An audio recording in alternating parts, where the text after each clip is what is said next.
Apocalipse, capítulo de número 1.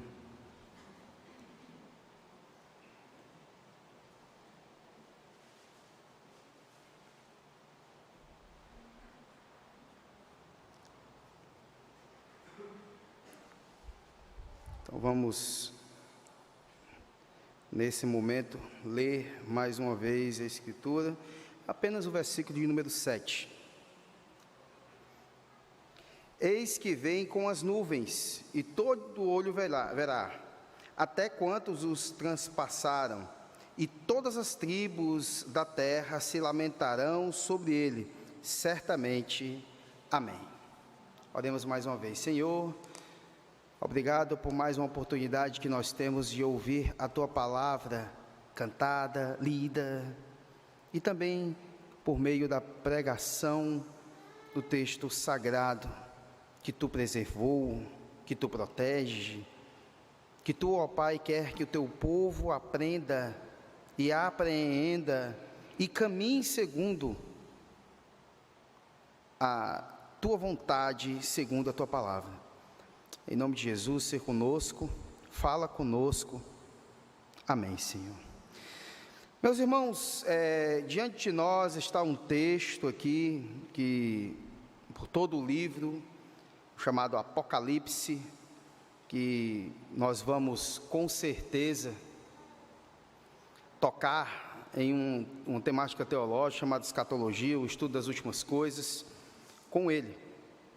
Um texto que muitas vezes aterroriza alguns, que provoca até entre aqueles que não são teólogos, apenas historiadores, estudos, documentários, filmes, a dramatização também através do texto sagrado se conta em Apocalipse. No entanto, hoje nós vamos falar sobre a segunda vinda de Cristo, quando acontecerá, ou algo semelhante que nós podemos dizer, porque existem algumas perguntas, até mesmo na cristandade, por isso que até alguns se arriscaram a datar a volta de Cristo. Então hoje nós vamos trabalhar em torno dessas 4 perguntas que existem na cristandade, que não é para haver tanta preocupação assim no meio do povo de Deus, o povo que se chama pelo seu nome. É certo que Cristo voltará? É uma das perguntas. Por que Cristo voltará? Seria outra. Quando Cristo voltará? E como Cristo voltará?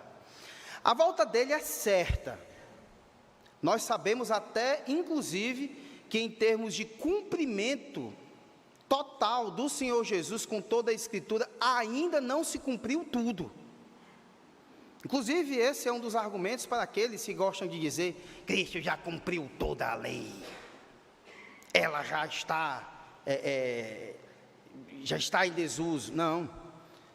Apenas, por exemplo, entre o Isaías 61, a declaração lá que existe, e a declaração de Cristo em Lucas 4, do 17 em diante, a gente vai ver que Jesus ainda cumprirá algo. Rapidamente ler aqui os 2 textos para os irmãos ouvirem, para a gente entrar na temática de hoje. Por exemplo, Isaías 61, do 1 ao 2, diz o seguinte, olha: o Espírito do Senhor Deus está sobre mim, porque o Senhor me ungiu para pregar boas novas aos quebrantados, enviou-me a curar os quebrantados de coração, a proclamar libertação aos cativos e pôr-lhe em liberdade os algemados, e a pregoar o ano aceitável do Senhor. Só que, em relação ao texto de Lucas, nós temos algo a mais, que é: e o dia da vingança do nosso Deus, a consolar todos os que choram. Em Lucas, se você observar bem, em Lucas 4, de 17 ao 21, nós vamos ver o seguinte: então lhe deram um livro do profeta Isaías, e abrindo o livro, achou o lugar onde estava escrito. Olha o que diz: o Espírito do Senhor está sobre mim, pelo que me ungiu para evangelizar os pobres, enviou-me para proclamar libertação aos cativos e restaurar a vista aos cegos, para pôr em liberdade os oprimidos e apregoar o ano aceitável do Senhor. Então passou Jesus a dizer-lhe: hoje se cumpriu a escritura que acabais de ouvir. Isso nós chamamos na escatologia, no estudo escatológico, de já e ainda não. O já acontecia ali, mas o cumprimento de toda a profecia na qual ele estava citando, o restante que nós vemos em Isaías, e o dia da vingança do nosso Deus, a consolar todos os que choram, isso é algo futuro, ainda não se cumpriu. A vingança, que inclusive nós vamos ver lá, o Senhor Jesus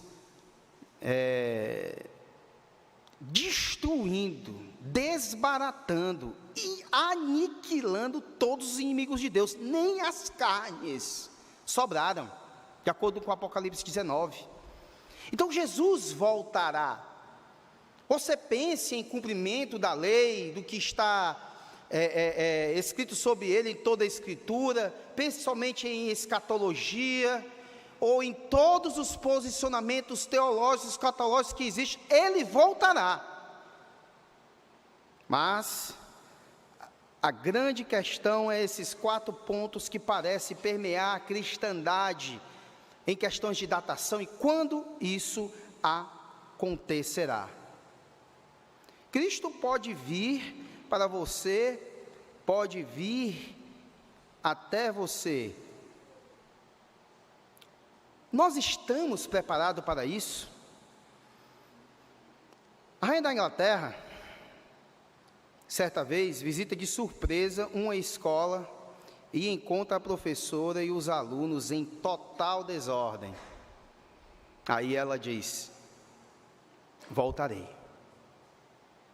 A primeira vinda de Cristo veio e essa desordem está ali acontecendo. E ainda acontece essa certa desordem na humanidade. E a humanidade, por causa dessa desordem, dessa iniquidade a acontecer no meio da humanidade, tantas guerras, tantas coisas acontecendo, aí alguns perguntam, e é o primeiro ponto de hoje: é certo que Cristo voltará? O texto que nós lemos, ele vai dizer: eis que vem com as nuvens, e todo olho verá, até quantos que transpassaram. Todas as tribos da terra se lamentarão sobre ele. Certamente. Amém. É certo que Cristo voltará? É tão certa como a sua primeira vinda, meus irmãos. O conjunto de profecias que nós temos em mão, ele trata do começo ao fim da história. A Escritura toda aponta para o Senhor Jesus e não para outro. A profecia bíblica sobre o nascimento, morte, ressurreição, ascensão de Jesus se cumprirão literalmente no tempo determinado por Deus. Nada além disso. Aliás, existem mais de 300 referências proféticas só no Novo Testamento sobre a segunda vinda de Cristo. É a palavra inerrante e infalível do Deus que não pode mentir, que certifica a realidade da segunda vinda do Senhor Jesus. Algumas coisas nós podemos ver em alguns textos. Por exemplo, João 14:3.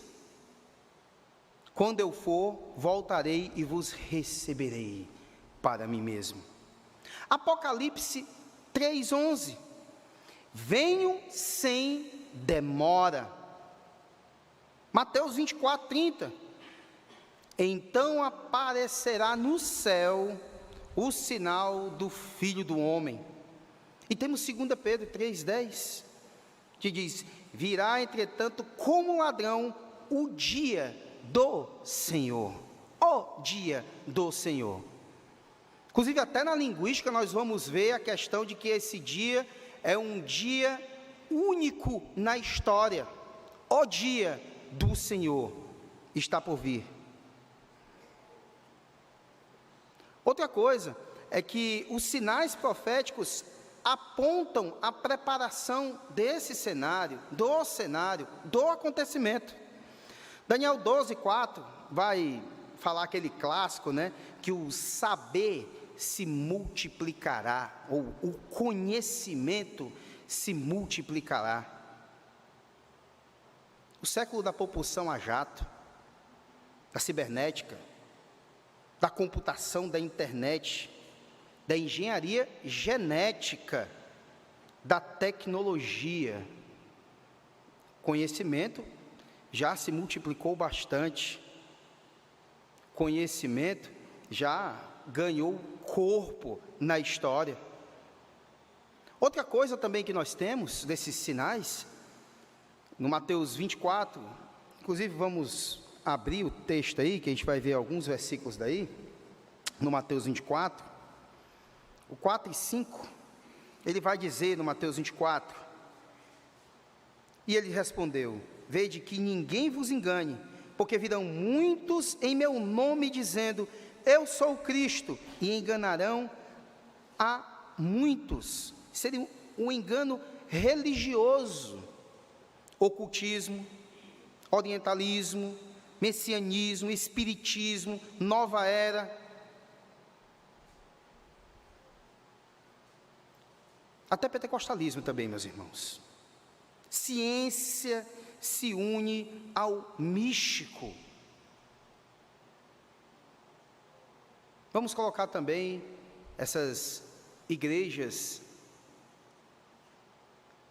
que se dizem chamar pelo nome do Senhor, que usam o desespero das pessoas, desespero financeiro, desespero na saúde da família das pessoas, as famílias desestruturadas. Sim, essas igrejas emergentes mesmo. Desses homens que até inclusive se metem na política para roubar, quando já têm roubado há muitos anos os fiéis, aquela placa de igreja, e não a Cristo, porque eles não pregam a Cristo, eles pregam a seu bel prazer e a plaquinha de sua igreja, que inclusive muitas vezes diz Jesus Cristo é o Senhor, como não prega Ele como Senhor. Esse engano religioso, ele vem acontecendo. Aí o versículo 6 e 7 diz, e certamente ouvireis falar de guerras e rumores de guerra. Veja, não vos assustei, porque é necessário assim acontecer, mas ainda não é o fim. Porquanto se levantarão nação contra nação, reino contra reino, e haverá fomes e terremotos em vários lugares, convulsões naturais, sociais e políticas, guerras, fomes, epidemias, pandemias, terremotos, maremotos, abalos sísmicos. Tudo isso vem acontecendo nos últimos anos. São sinais. São sinais. Ainda não é o fim, mas são sinais. Apontam para alguma coisa. O versículo 12 do capítulo 24, ele vai dizer, e por se multiplicar a iniquidade, o amor se esfriará de quase todos. Isso é a multiplicação da iniquidade. Sociedade hedonista, sem absolutos, pansexualismo, imoralidade, despudor, pornografia, maldade, violência. Inclusive, essa questão de ideologia de gênero é para chegar exatamente nesse ponto de pansexualismo. Vocês estão pensando que vão parar apenas nessa questão de defender a questão da homossexualidade? Eles não vão parar aí. As coisas piorarão, serão piores do que pensam nesse momento.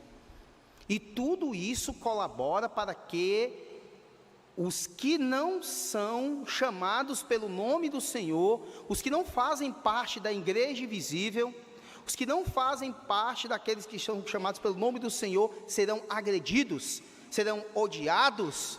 Não pense que será amado você, eu e todos esses que defendem isso, que não serão. Nos aterrorizarão, com certeza. Segundo Tessalonicenses 2:3, nós vamos ver a questão da apostasia, a deserção da fé, o descomprometimento, o racionalismo, o secularismo, liberalismo e ecumenismo tomará de conta. Inclusive essa questão de descomprometimento é até uma temática para hoje à noite, em relação à questão daqueles que são igrejados e desigrejados. Se você ama o desigrejismo, você está nessa categoria dos descomprometimento. Não está se comprometendo com o cabeça. Você não tem prazer de estar no corpo. Você não quer ser dedo, você não quer ser mão, você não quer ser braço, você não quer ser olho, não quer ser boca, não quer ser pé, não quer ser nada no corpo. E ainda quando pensa em estar, causa problemas gravíssimos ao corpo, adoece o corpo. Sendo que se você não tem prazer de estar no corpo, você não é do corpo. É mais grave ainda. Pense, repense esse ato de não querer estar no meio do povo de Deus, não querer participar do corpo, do cabeça, que é Cristo. Outra coisa, em 2 Tessalonicenses também, 2:3, a gente vai ver essa questão do anticristo, que seria uma unificação política e religiosa no mundo,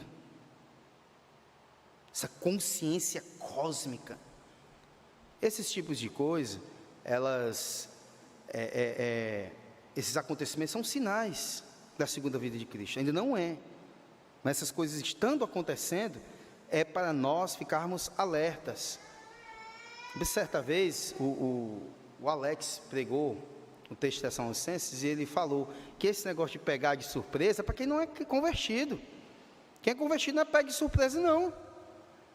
Quem é convertido, quem é nascido do alto, quem é regenerado, quem é chamado pelo nome do Senhor, aquele que ama a palavra de Deus, que tem declarações no seu coração, semelhantes ao salmista, no Salmo de número 119, quando ele diz: Senhor, permita que eu viva, para que observe a tua palavra. Quem observa a palavra, quem tem prazer nela, e através dos ensinamentos dos mestres deixados pelo Senhor nesse mundo, e aprendido polidamente pelo Espírito, aqueles que conhecem a Escritura, não são pegos de surpresa, jamais.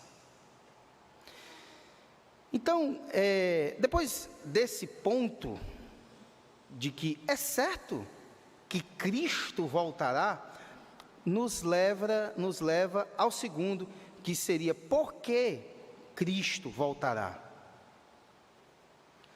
Na primeira vinda de Cristo, ele se esvaziou. Assim a Escritura nos anuncia, e assim cremos. Nasceu humilde, num lar humilde, num berço de palha, cresceu pobre, veio como servo, veio como cordeiro, veio como ovelha muda, veio para morrer na cruz, veio para se fazer pecado por nós. A sua primeira vinda. A sua primeira vida, ele entrou em Jerusalém montado num jumentinho, foi humilhado, cuspido, surrado, preso, traído, xingado e pregado na cruz. Na segunda vinda,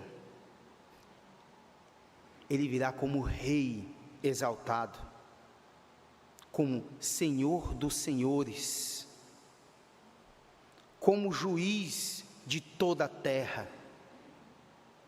Virá como leão de Judá, assentará no trono, julgará as nações, todo joelho se dobrará diante dele.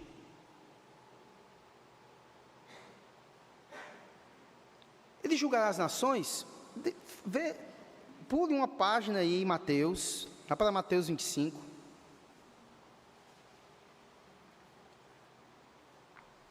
Vamos ver aí o versículo de número 31.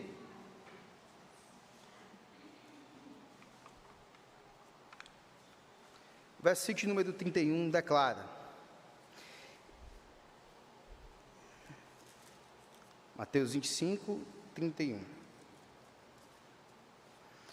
Quando vier o Filho do Homem na sua majestade e todos os anjos com ele, então se assentará no trono da sua glória. Ele julgará as nações. Outra coisa, ele julgará os ímpios.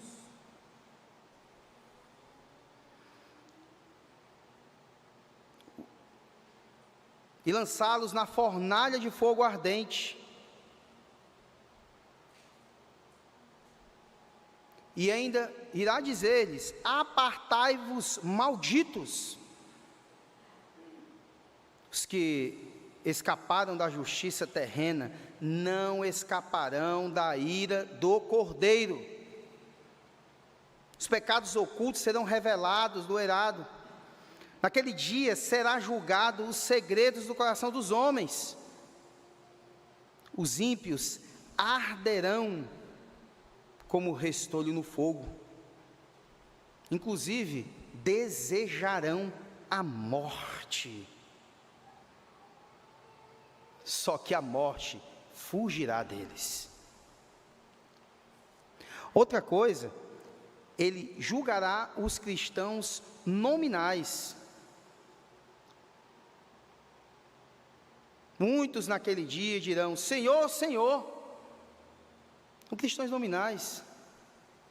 Os modinhos, os que são cristãos por ser um local legal para se estar, naquele ajuntamento, no meio daquelas pessoas. As virgens loucas baterão a porta tarde demais. Não há lugar no banquete sem veste nupcial. Aquele será dia de trevas e não de luz. Em Amós 5,18 declara-se isso aí. Em Malaquias 3,2, quem pode suportar o dia da sua vinda? Outra coisa, ele julgará as forças espirituais do mal, como a falsa religião, o anticristo, o diabo.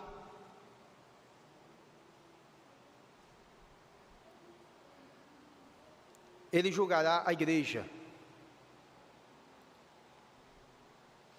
2 Coríntios 5,10, né? Porque importa que todos nós compareçamos perante o tribunal de Cristo. 1 Coríntios 3,13, manifesta-se, tornará a obra de cada um. As obras serão testadas pelo fogo.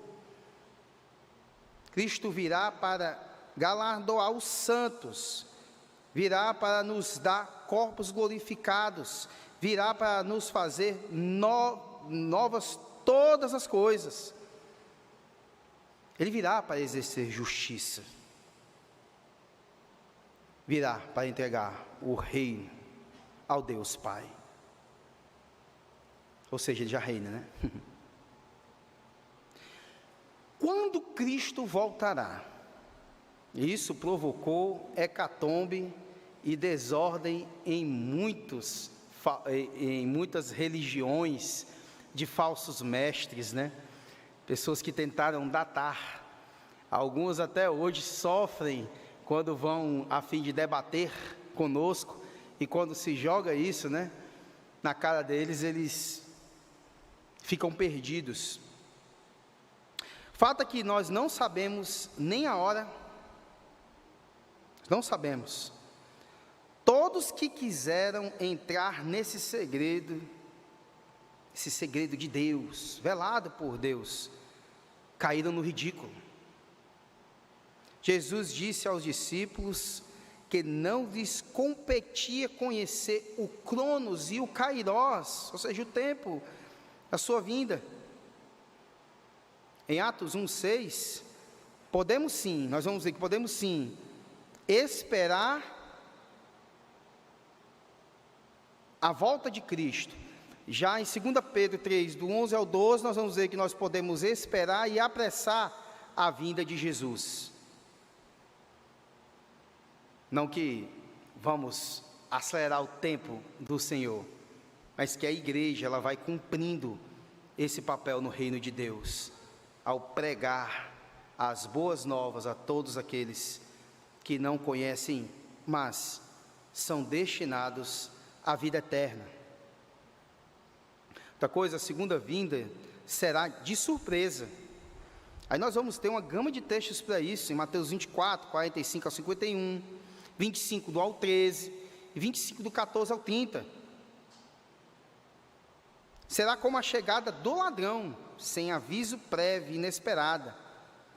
Então vamos ter aqueles, né, que não são convertidos e os convertidos a ficar nessa mistura da surpresa, e outros que já não, isso aqui eu já sabia que Cristo ia voltar.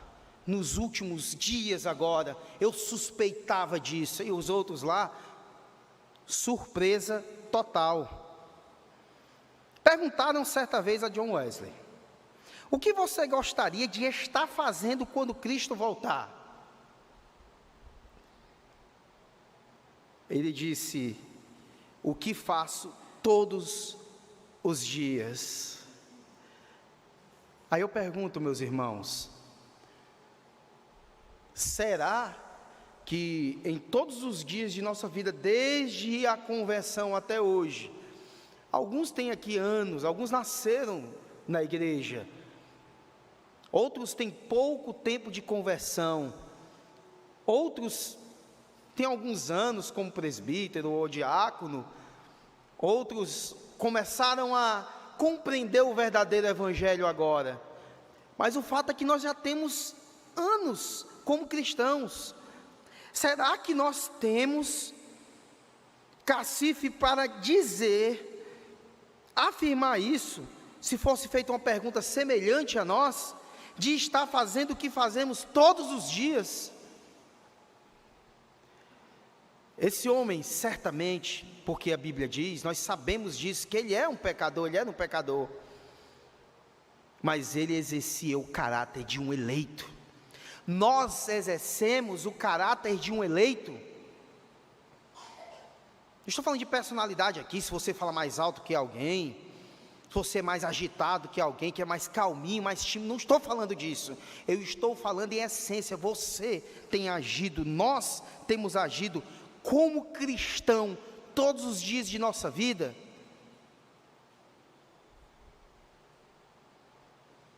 Que a questão aqui não é de se pecar ou não pecar, porque Davi, o homem segundo o coração de Deus, cometeu uma grande atrocidade. Marcos, aquele jovem, fez coisas que desagradou a Paulo, mas mais tarde Paulo falou que ele era muito útil para ele. Existem períodos ruins. Inclusive existiu um período na nossa vida que nem conhecíamos ao Senhor, e éramos abomináveis em nossas práticas, de amar práticas horríveis e horrendas. Mas aí eu pergunto mais uma vez, será que hoje ou daqui para frente, nós podemos viver de uma forma, a se responder uma pergunta semelhante a essa, a dizer que vai continuar fazendo o que se faz todos os dias? Então, meus irmãos, agora vamos para a última pergunta que existe na cristandade: como Cristo voltará? Em primeiro lugar, ele voltará pessoalmente, fisicamente. Vamos lá para Atos, capítulo de número 1.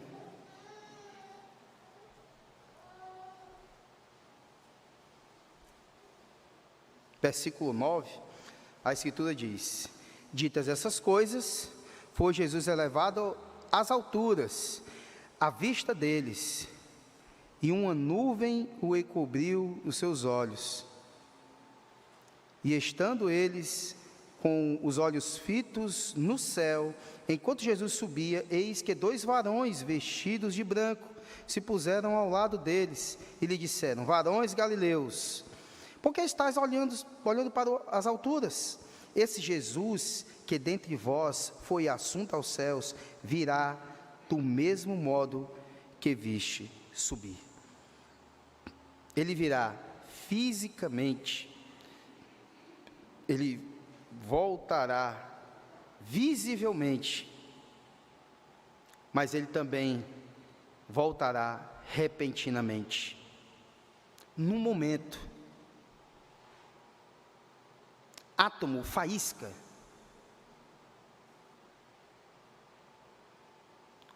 como badejar da cauda do peixe, bater as asas de um pássaro. Você consegue enxergar a olho nu, sem ser em câmera lenta, slow motion ou algo parecido, o bater das asas de um beija-flor? A velocidade é grandíssima. Estamos falando de coisas pueris aqui, a se assemelhar. Será como um relâmpago que sai do Oriente e vai para o Ocidente, como descreve Mateus 24, 27. Outra coisa é que ele voltará gloriosamente, como nós vimos no versículo 31 do capítulo 25 de Mateus. Voltará cavalgando não um jumentinho, mas nas nuvens. Virá escoltado pelos anjos. A terra, o céu fugirão da sua presença. Agora, meus irmãos, ele não virá como advogado. Tem até as musicazinhas, que são cantadas, advogado fiel. A Escritura também fala isso. Mas agora, ele voltará como juiz. Virá não como cordeiro, mas como leão.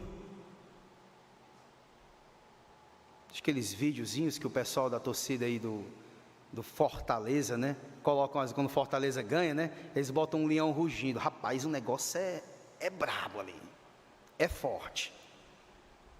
Pois ele não voltará como um cordeirinho, ele voltará como um leão.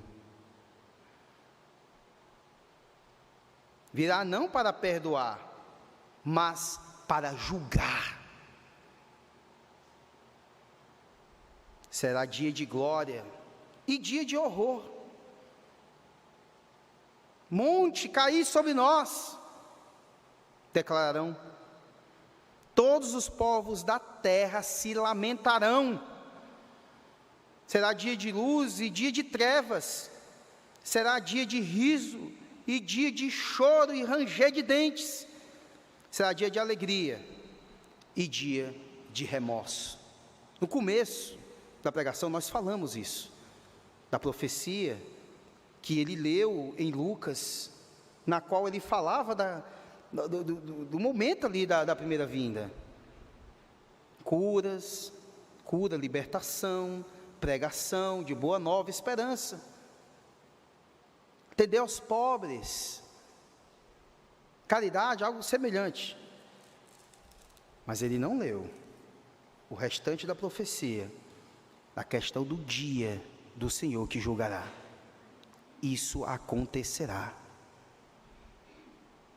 Isso está próximo. Mas Vicente, há 2000 anos atrás, pelo menos a Escritura vai declarar que era como se fosse acontecer amanhã. Não importa as eras, as épocas, o século que se lê a Escritura e se declara isso. Nós temos que viver como o Senhor Jesus voltasse amanhã. Se nós não vivermos assim, nós não teremos declarações como essa que foi citada de John Wesley. Acontecerá relaxamentos espirituais. Pessoas vão querer viver como querem, da maneira que querem, fazendo o que querem. e o que deseja o seu coração, que inclusive existe nele corrupção restante. Atenda a Escritura, ouça a palavra de Deus, pratique-a, viva a palavra de Deus. A conclusão que nós temos disso, quando Cristo veio ao mundo, os céus se cobriram de anjos. Quando Cristo morreu, os céus se cobriram de trevas. Quando Cristo voltar, os céus e a terra serão abalados.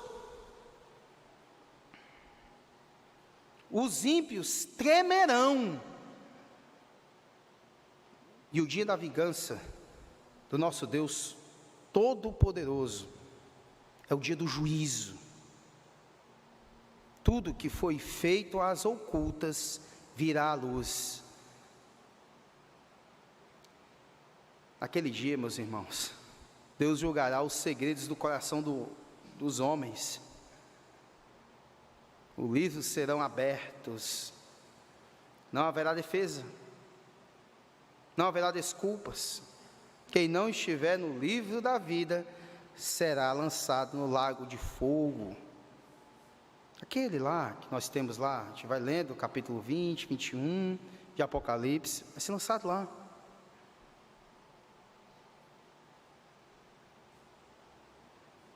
Mas para os remidos, para os chamados pelo nome do Senhor, será dia de glória, dia de coroação, dia de recompensa, que tanto se fala na Escritura, galardão ou algo parecido, dia do banquete, dia do consolo. Na profecia nós temos a consolar todos os que choram. Dia do consolo, é dia de julgar, é dia de vingança, é dia de cumprir a vingança do nosso Deus para aqueles que não creram no Senhor Jesus e que foram destinadas à perdição, mas aqueles que foram destinados à vida eterna e que viveram segundo a palavra de Deus, será dia de alegria, descanso, consolo, dia eterno com Jesus e para Jesus. Então nós poderíamos até declarar e gritar: ó dia glorioso, Maranata, vem Jesus. A noiva diz isso, nós devemos declarar isso, e que o Senhor Jesus nos faça viver da forma mais digna possível, e para a sua glória. Está próximo está. Nós não sabemos a hora, o dia, mas próximo está, meus irmãos. Que o Senhor Jesus nos abençoe e nos faça viver segundo a sua palavra a cada dia. Amém, irmãos? Vamos orar mais uma vez.